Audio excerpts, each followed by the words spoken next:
Assalamualaikum warahmatullahi wabarakatuh. Izin memperkenalkan diri, nama saya Merliana Kusuma Asuti dari Prodi Pendidikan Bahasa dan Sastra Indonesia NPM 2020 4064033030. Saya di sini akan menjelaskan yang saya pahami tentang apa itu menyimak. Sebelum masuk ke dalam apa itu menyimak, saya di sini akan membahas tentang tiga konsep menyimak, yaitu yang pertama ada mendengar, yang kedua ada mendengarkan, yang ketiga yaitu menyimak. Yang pertama saya akan bahas yaitu adalah mendengar. Apa sih itu mendengar?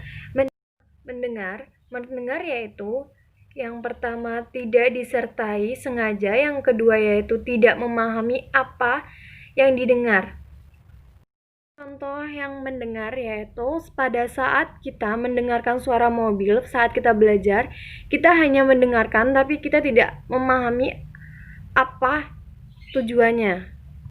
Yaitu mendengarkan.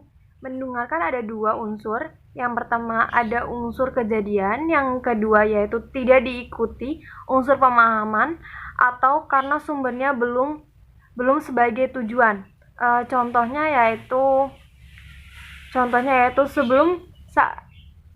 saat kita belajar mendengarkan musik tapi bukan sebagai tujuan belajar, melainkan sebagai penghilang rasa ngantuk saja. Tiga yaitu menyimak. Menyimak yaitu mencakup tiga, yaitu mendengar, yang kedua mendengarkan, yang ketiga menyimak, disertai unsur bahan simakan. Oleh karena itu dalam hal menyimak ada unsur kesengajaan, perhatian, dan pemahaman. Menyimak yaitu pada saat kita di kelas mendengarkan dosen yang sedang membahas materi, kita mencatat apa yang penting dari materi tersebut dan kita menanyakan pada dosen ketika kita tidak memahami sesuatunya. Kegiatan mengekspresi, mengolah serta menginterpretasi suatu permasalahan dalam melibatkan panca indera seseorang.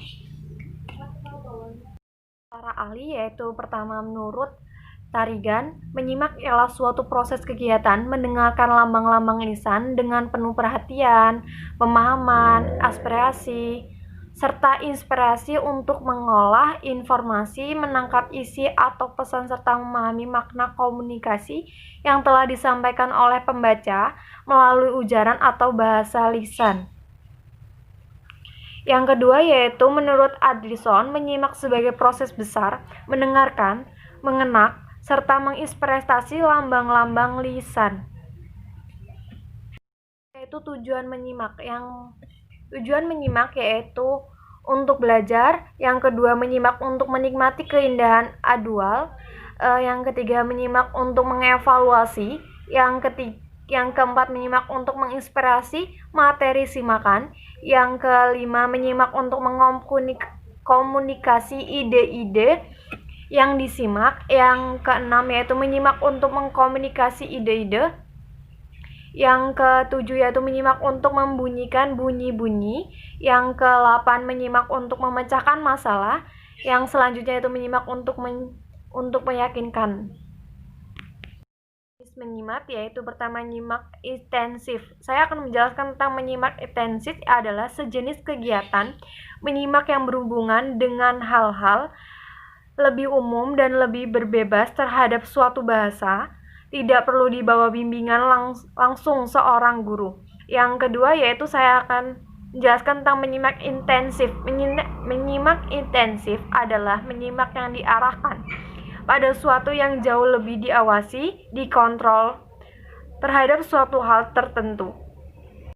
Contoh menyimak dalam kehidupan sehari-hari yaitu adalah proses menyimak yang dilakukan dalam kehidupan sehari-hari seperti yaitu menyimak radio, televisi, percakapan orang di pasar, pengumuman, dan sebagainya. Menyimak yaitu pada saat kita belajar nih. Pada saat kita belajar, guru sedang menerangkan materi yang disampaikan, yaitu kita menyimak dengan baik dan kita mencatat apa yang penting dan kita menanyakan pada seorang guru itu yang kita tidak pahami apa itu materinya. Sekian dari saya. Wassalamualaikum warahmatullahi wabarakatuh.